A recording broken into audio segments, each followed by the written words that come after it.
All right, so we've been playing around with this thing called Ka and using it to calculate the pH of acids. Let's go the other way. And before we do, let's remember what we used to describe acids and bases way back in first year chemistry. We had two models. The Arrhenius model, which said that acids increase the concentration of H+, also known as H3O+, and that bases increase the concentration of, actually, let's not say increase, yes, let's say increase, sorry, the concentration of OH-. We also had a model called the Bronsted-Lowry model. And that said that acids donate a proton, which if you think about it is the same as a hydrogen atom missing its electron, and that bases accept a proton. And so if we look at what acid does in solution, HA, that's a generic acid, when it dissociates, we get H+ and the conjugate base. And that fits both models because it's increasing H+ here, and it's also donating a proton. What do bases do? And so let's first write this a little bit more detailed of what we're doing in water. And so a lot of times bases will just be written like this, and they'll say B with a charge of -1. And if we put this in water, what happens is we get HB because it takes a proton off of the water, meaning it's a proton acceptor, and it leaves OH-. So it fills both of these models, just as if we were going to rewrite the function of an acid but doing it in water, it would look like this.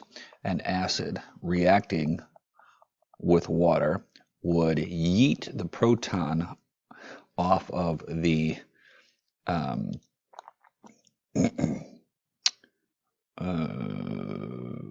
acid and glomp it onto the water and leave our conjugate base. So this is just another way of writing the same two processes.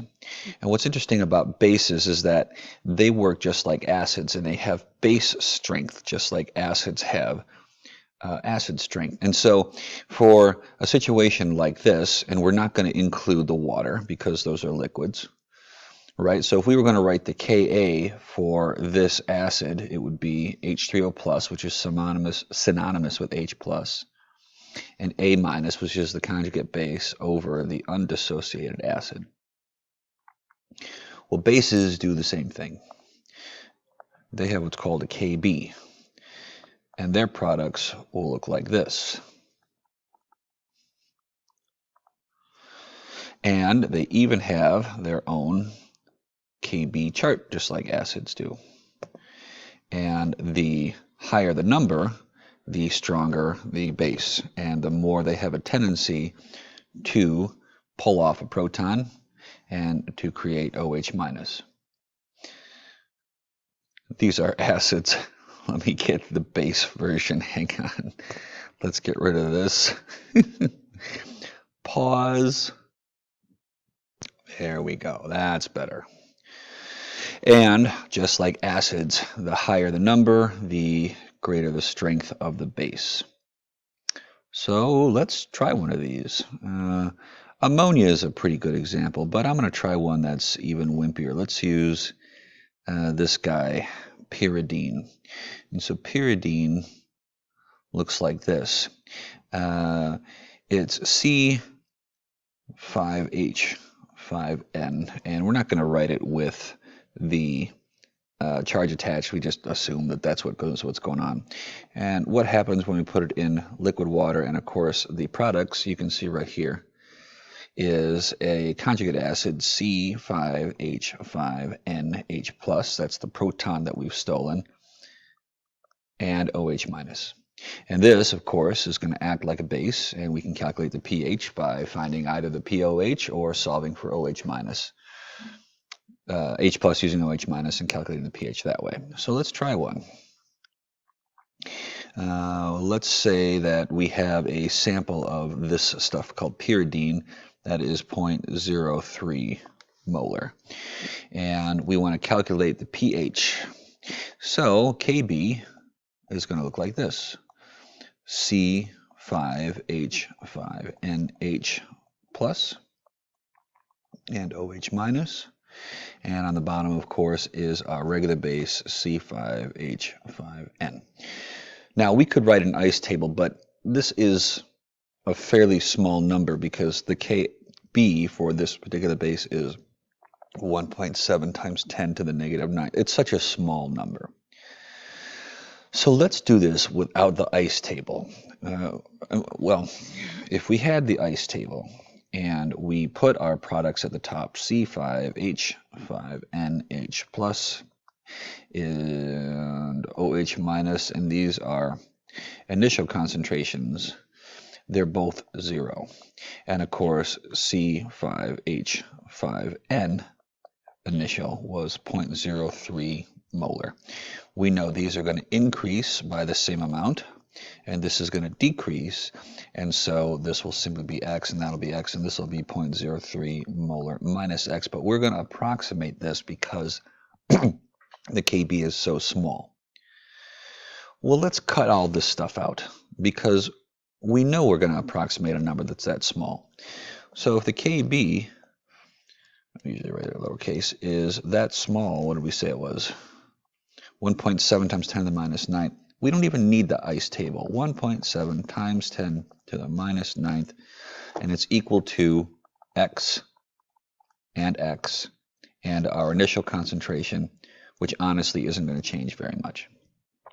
So if I'm going to find the value of X, what we have is we're going to multiply 1.7 times 10 to the negative 9th by 0.03. And this gives us 5.1 times 10 to the minus 11 equals X squared. And so taking the square root of our answer, get a value of X of 7.14 times 10 to the negative 6th.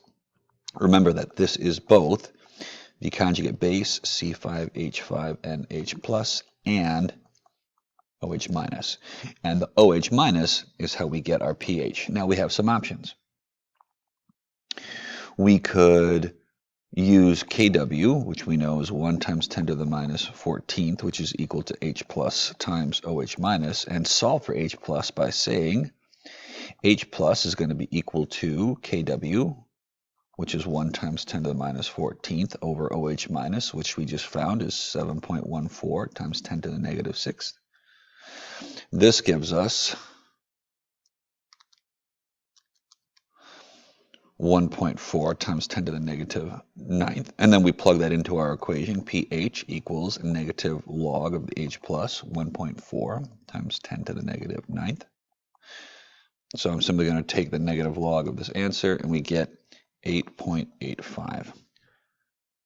Or we could take this OH minus, 7.14 times 10 to the negative 6, and calculate pOH. It's equal to negative log of the OH minus, which is 7.14 times 10 to the minus 6th. We get a pH, negative log of 7.14 times 10 to the negative 6th of 5.14. And then to find pH, I'm simply going to subtract the pOH from 14. And we should get the same answer. 14 minus this is 8.85. So there's a couple ways that you could do this, and they all work fine. Now, do we have to approximate No, but let's just double check, because if this is our concentration of OH minus, what's our percent dissociation? Just like acids, it will be the resultant base divided by the original. So if our resultant, well, the conjugate acid, OH minus, that thing, they're the same thing. And so if this is 7.14 times 10 to the minus 6, and our original base is 0.03 molar, what's our percent dissociation? Oh, we're going to multiply this by 100. Oops. I put a comma in there that wasn't supposed to be there. Delete. 7.14 times 10 to the negative 6 divided by 0.03, and multiply that answer by 100. I'm screwing this all up. 7.14 times 10 to the negative 6 divided by 0.03 times 100 is a percent dissociation of 0.0238. So approximation is fine. All right. Pretty easy. Take this for a spin, and we'll see you next week.